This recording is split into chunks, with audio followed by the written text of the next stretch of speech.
They won the election in 65, in about May 65.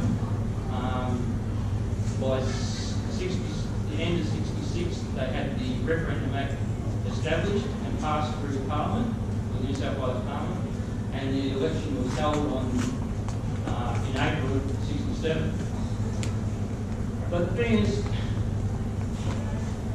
the Liberal Party had just won back office after nearly 40 years in the wilderness.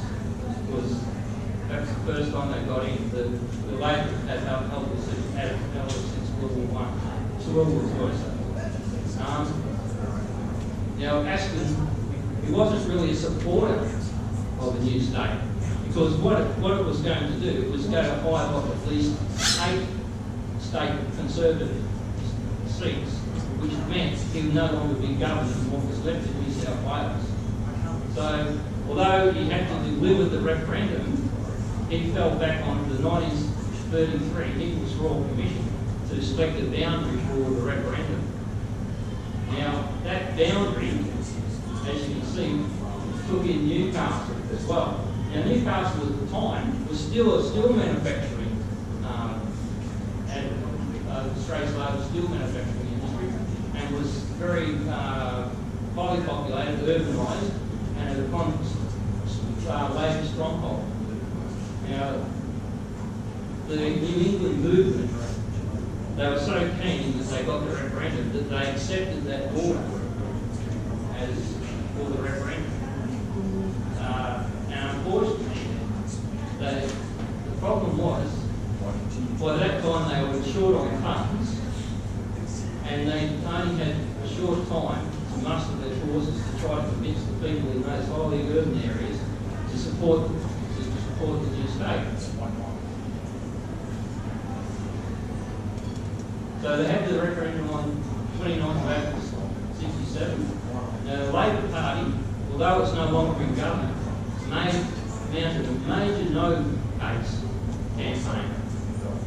And their influence and the votes in their heartland won the day. As you can see, in a lot of the areas, like Newcastle, they only hold 27%.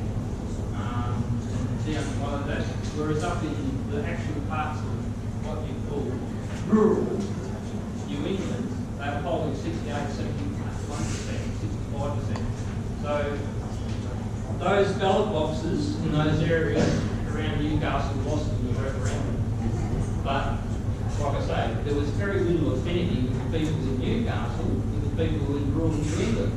So I think Aston broke the hearts of the New England movement.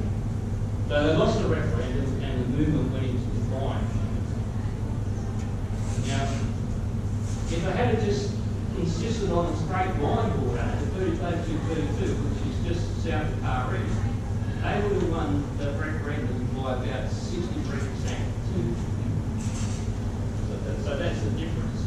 So we have to learn from that to make sure that prior to going to a referendum, we at least try to stipulate the borders that we want, not what the state government would have us have to make sure we lose.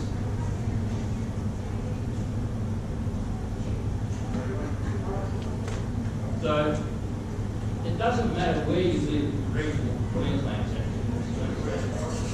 the treatment for the state government is much the same. They care next to nothing other than the revenue that's coming, what they can provide them. The mission of Food Brisbane, as I will say again, the mission of Food Brisbane campaign is to secure for the residents of Central and North Queensland a referendum to vote yes or no to the proposition of forming a new state of economy. Our pathway. Food Brisbane is undertaking an effort to try to get the information out there with regards to what the actual realities of this movement does, what needs to be done, and try and counter some of the misinformation. Now, I don't know if any people here have read this article in the Daily Mercury on Saturday the 27th. The Mercury decided, after we approached them to do a story on that, they approached an expert South East Queensland, who was happened to be Dr. Paul Williams, and he's a noted political commentator. He works at the British University, and he came up with some broad statements in regards to, on the negative, like you can't have more representation in the north than you've got in the south, and things like that, which, if we're a separate state, we have nothing to do with this down there. So what our representation amongst ourselves, whatever it is, and their representation amongst themselves is what that is. The other thing he says, and you can't get it anyway, because the numbers in South East Queensland, well, they'll never let you do it because they've got more votes down there. Well, that's misinformation, because when you vote in the referendum for a new state, only the people in the area that's been hived off vote.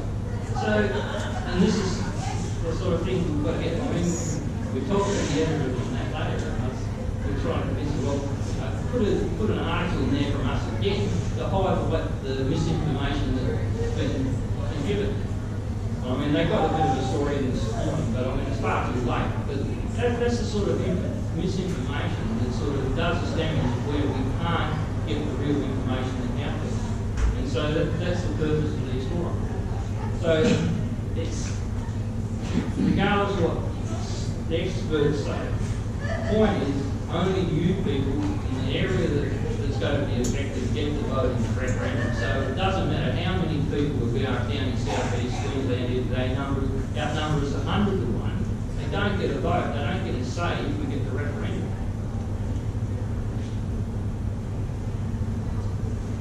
So that's our job here, to create the awareness and get the proper information from. We do that through our Facebook page and our web page, brisbane.com. So you can go there for any additional information. That's just the history. One of the things that most people have got to look at too is when you talk about this stuff, you want to think, oh, well, where's the border going to be? Well, there's a lot of people who have been advocating in North Queensland State for a long time. But when you try to pin them down, it's so where's your North Queensland state going to be? Where's the border? Where's the southern border? You get variations from round about Mackay, or maybe down to somewhere between Mackay and Rockhampton. Council, no, you get all sorts of So as we move forward, we have to sort of start presenting a uniform opinion of where the border should roughly be. Now, historically, there is a border. From 1846 to 1847, there was actually a colony called North Australia. And its border ran from West Australia across to latitude 26 degrees south, which is basically where Tin Can Bay is, just north of Noosa Heads. And that state existed that colony existed for 2 years. Its capital, or its garrison, its governor, or lieutenant governor was stationed at Port Curtis, which is Gladstone, as they refer to as Port Curtis. But they decided, what happened is, they decided they weren't going to bring any more imports in from in the UK in chains. So they decided to give Northern Australia, give it back to New South Wales. Because when new people in New South Wales, it was now getting fairly modern, if you can call it modern, in the early 1800s, 1880, 20s and that, starting to become a reasonable source of. And they frowned upon the idea of more transport convicts coming to Sydney. So they just wanted to send them up there, and that was the reason North Australia was established. So it fell back to New South Wales, and then in 1859 you got the establishment of Queensland as a colony. But prior to that, New South Wales had started sending convicts to Moreton Bay and around Brisbane. They started that from about 1834, and by 1824, and by 1839 they ceased bringing convicts into Queensland altogether. From there, we had a situation where with no more convicts coming and what they did in Brisbane, especially around the Brisbane area, that's when they first started selling off land and dividing up for free settlement and free settlers come.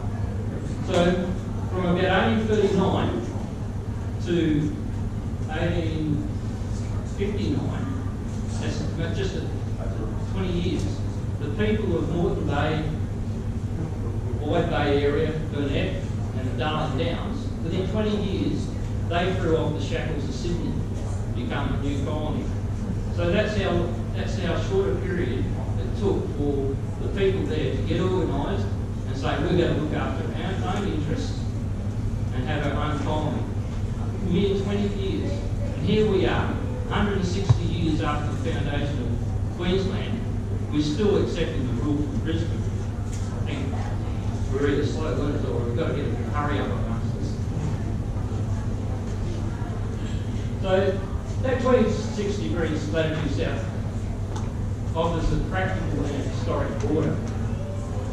But it might be it too, like in New South Wales and New England, it might be a bridge too far. There's one thing we don't want to do, is to have the referendum fall over because we're taking such a chunk, and especially in an area that it's not popular. Wide Bay presents a unique problem in regards to, I've been down there, I've been down to Bundaberg, and a lot of people in Bundaberg are quite happy about the idea of succeeding and being in North Queensland. But you move just down the road to very Fraser Island, Harden Bay, they're adamant that they're Brisbaneite type things. So that may be a bridge too far for us. And like I said, you have to learn from history, and the New England event is a good marker for that. These are established regional borders based on the port hubs or the regions. Now, one of the interesting things to note is how big the central area is and how Mackay's locked in. How the northern extends so far and the far north extends so far. One of those reasons is actually train lines. Mackay never had a train line when it was in its colonial days that pushed west. All the other centres did. And even Cairns had a train line that actually went over the range and things like that, although we can't get a new road built over the Grand Range today that we get double B's across it. So that's a bit of a worry. Now, 100 years ago, they could build a train line over the Grand Ranges. We can't even get a decent road to get the double B up and down, which would enhance our economic growth. So that's a natural progression of regional borders, and that's a natural progression of regional hubs and major towns. And I think some of the people from different towns think that they're playing a big capital work. I think we've got a few suggestions for that. One of the things you've got to learn is not make the same mistake. Only insane people make the same mistakes. So we've got this problem. We're here today because Brisbane has become so centric and focused on itself. So why would we want to have a capital that sort of thinks, we've got a big nose, so we're going to have everything set up here, and becomes the same problem for us as Brisbane is. You don't want to sort of, what council is a classic example, and again, I'm not from Queensland, I don't care where you put your capital, but I know there's a lot of people that say, it's got to be in council. But that only upsets the people in Cairns for some reason. So we want to avoid those sort of mistakes and either go for a greenfield site or a minor town that's got amenity and have a little bit anyway. No, because you're a port city and you're a major hub. You can see that's fine, but that's one of the biggest problems I've encountered doing all this parochialism. I cannot believe that Queensland is so political. I mean, I come from West Australia, and we don't have the same situation. People aren't from Bunbury think they're better than Perth, or there's an issue or whatever.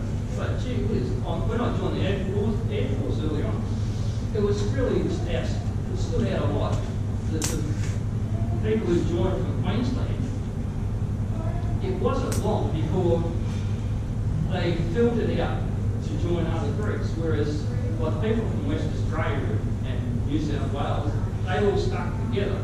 But the people from Queensland, for some reason, if you came from Mackay, you would find another bit. You wouldn't band with the same with the Queenslanders who came from Cairns.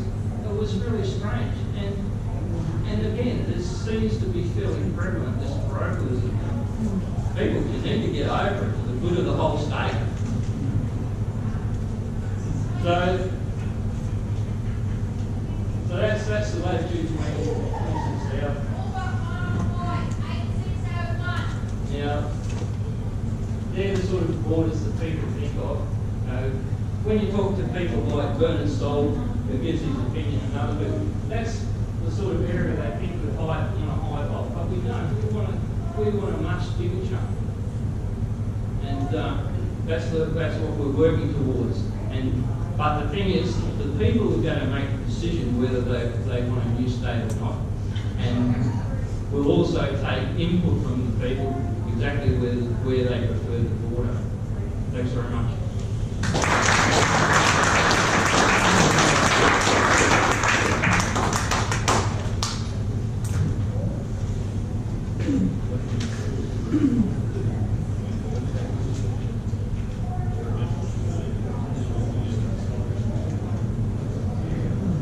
Thanks, Bill. I'd like to now introduce Matt Maloney from Brisbane. Hand over to Matt. Right. Matt's a police sergeant who has 28 years service. He's performed duties in remote, isolated and regional centres, disproportionately in Indigenous communities, including Carwin, Lockup, River, Arracoon and Thursday Island. He's been an officer in charge, an investigator, incident commander and first responder.